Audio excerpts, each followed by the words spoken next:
Bismillahirrahmanirrahim. Assalamualaikum warahmatullahi wabarakatuh. Alhamdulillah. Wassalatu wassalamu ala rasulillah wa ala alihi wa ashabihi wa mawala, amma ba'du. Mari kita bersyukur kehadiran Allah Subhanahu wa ta'ala. Salawat dan salam kepada junjungan alam Nabi besar Muhammad sallallahu alaihi wasallam.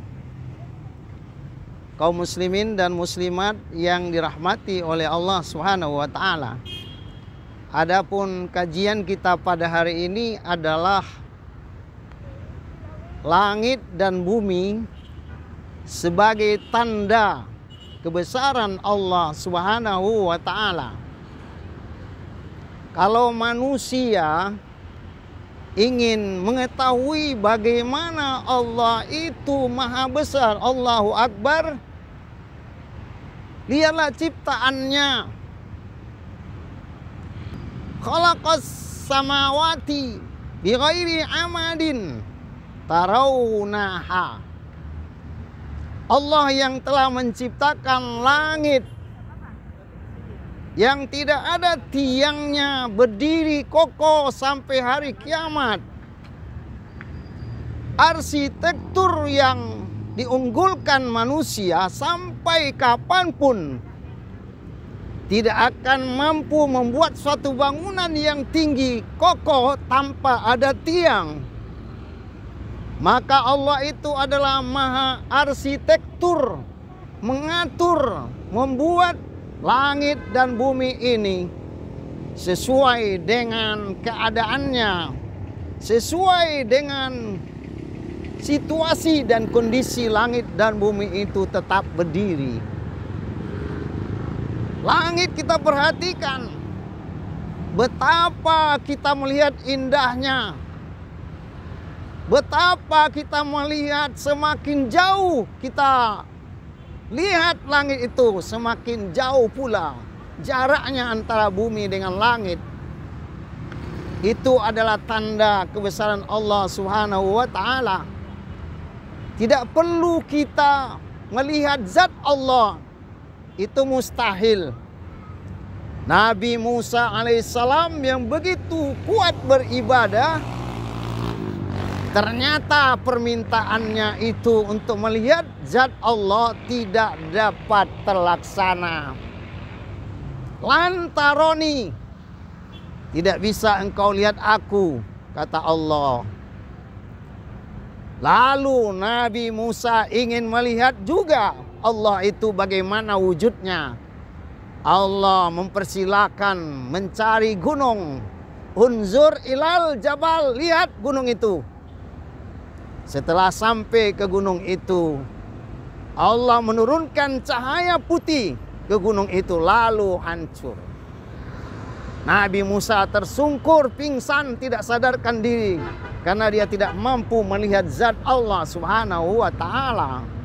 Betapa kita manusia yang lemah, ibadahnya lemah, akidahnya masih lemah, tidak mungkin melihat zat Allah.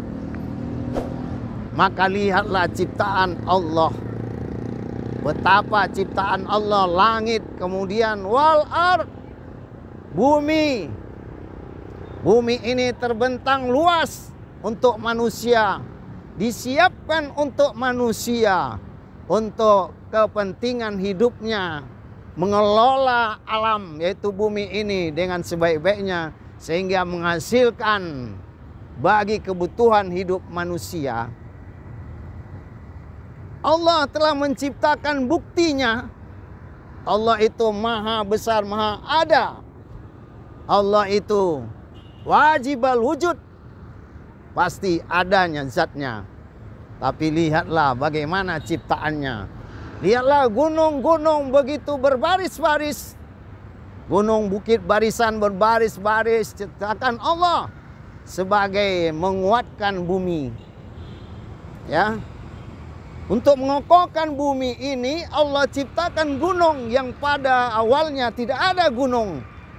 Bergoncanglah bumi ini. Lalu malaikat mengatakan, ya Allah, tidak mungkin manusia tinggal di bumi karena bergoncang. Allah merintahkan supaya tancapkan gunung-gunung di bumi itu supaya tidak bergoncang lagi, supaya manusia bisa hidup dengan tenang. Maka Allah ciptakan gunung-gunung itu sebagai bukti kebesaran Allah Subhanahu wa Ta'ala. Allah ciptakan lautan yang luas, luasnya 2/3 dari bumi ini, tapi bumi ini tidak tenggelam. Akal manusia, rasio manusia tidak bisa untuk menghitung bagaimana, apa sebabnya, kenapa dan mengapa laut itu tidak menjadikan banjir bumi ini. Karena situ sudah diatur oleh Allah. Air laut yang dari jauh itu dia menari-nari dengan gelombang-gelombang itu sampai ke tepi pantai. Dia harus mengempaskan dirinya balik lagi, mundur. Dari belakang maju lagi. Begitu terus menerus. Sudah ada situ sunnatullah. Ketentuan Allah Subhanahu wa Ta'ala mengatur air laut. Lautan itu untuk manusia. Tetapi terkadang manusia menggunakan alat-alat teknologi modern bukan untuk membantu manusia menjadi bagus hidupnya, tetapi menjadikan manusia lupa kepada pencipta lautan itu. Manusia tidak bisa membuat laut walaupun hanya berapa jumlahnya. 1 liter manusia nggak bisa membuat air laut itu. Tetapi air laut itu 2/3 dari jumlah luas bumi ini. Itulah air laut, tanda kebesaran Allah Subhanahu wa Ta'ala. Kalau air laut itu sudah menjadi tsunami, itu berarti Allah sudah memberikan teguran kepada manusia yang sudah melupakan Allah. Betapa Allah menjadikan sungai-sungai mengalir airnya untuk kehidupan manusia.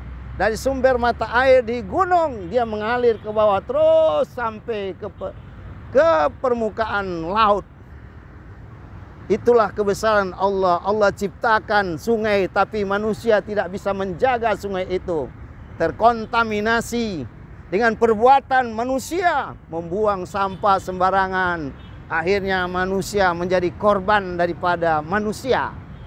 Bukan Allah yang membuat banjir itu dari air sungai, tapi manusia melakukan penebangan hutan dengan sembarangan illegal logging. Bagaimana Allah menciptakan danau, kita terpukau melihat danau itu hijau. Itu adalah kebesaran Allah Subhanahu wa Ta'ala. Air danau tidak mengalir kemana-mana, tapi itu sebagai sumber kehidupan manusia untuk menikmati dunia ini. Ada keindahan di situ. Allah menciptakan itu semuanya. Menciptakan adanya matahari, asy-syamsu wal qamar wan nujum. Ada bintang. Juga itu merupakan kebesaran Allah Subhanahu wa Ta'ala. Wasyamsu tajri limustaqarril laha, zalika takdirul azizil alim. Matahari itu beredar sesuai dengan rotasi yang sudah diatur oleh Allah. Itu adalah tanda kebesaran Allah yang maha agung dan maha mengetahui. Bagaimana Allah menciptakan bintang-bintang sebagai menghiasi halaman dari langit itu untuk keindahan bumi ini, untuk dinikmati oleh manusia. Tapi manusia harus mengatakan semuanya itu, Rabbana ma khalaqta hadza batila subhanaka faqina azaban nar. Ya Allah, ya Tuhan kami, tidaklah Engkau ciptakan semuanya ini sia-sia. Maha suci Engkau, maka hindarkanlah kami dari azab api neraka. Begitulah Allah menciptakan langit dan bumi, matahari, bulan, bintang, lautan, danau, sungai-sungai. Semuanya itu sebagai membuktikan bahwa Allah itu maha kuasa, maha ada. Maka kita sebagai hambanya harus memperkuat kualitas iman dan takwa kita kepada Allah Subhanahu wa Ta'ala. Bahwa Allah itulah yang mengatur jagat raya ini sebagai perhiasan, sebagai tempat bernaungnya manusia sementara. Ini adalah terminal kita yang akan menuju terminal berikutnya, itu alam barzah.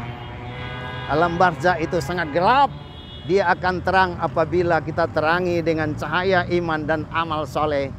Marilah kita melakukan kebaikan-kebaikan sebagai tanda bukti bahwa kita hambanya mengakui Allah itu yang maha segalanya. Allah itu yang maha mengatur semuanya. Dan kita termasuk hambanya yang telah diaturnya sebagaimana yang telah ditentukan dalam Al-Quran dan Al-Hadis.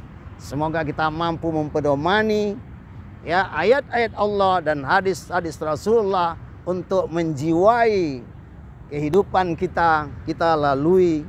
Semoga kita diberikan keselamatan oleh Allah di dunia dan di akhirat. Amin ya rabbal alamin. Wabillahi taufik wal hidayah. Wassalamualaikum warahmatullahi wabarakatuh.